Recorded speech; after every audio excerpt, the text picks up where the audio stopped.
morning, it's April 21st and this is our update for door 2. Ito na ang ating bagong crew para aayusin at titibagin na natin ito.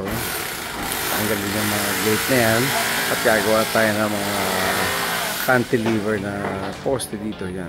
First, one cantilever post, tapos sa kabila, another one dito. Tapos dito may bagong poste dyan.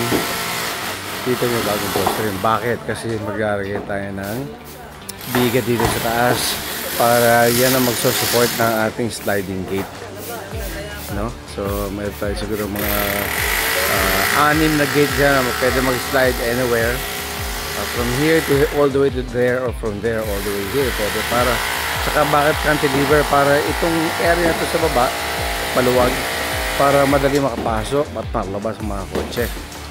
Dito naman sa loob, ang ating ginagawa sa loob is still nagtatanggal ng mga ganito. Ayan. Tatanggal ng mga ganyan.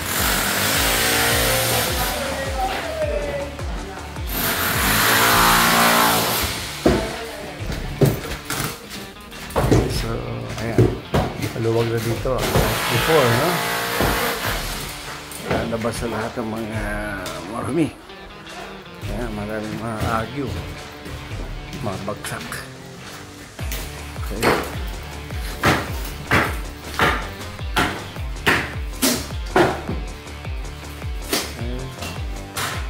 Ayan, no? So, ang instruction ko kayo, tanggalin yung mga network cable na yan.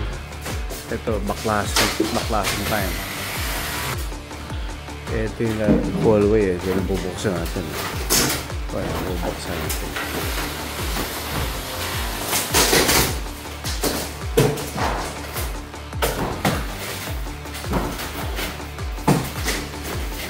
Nice.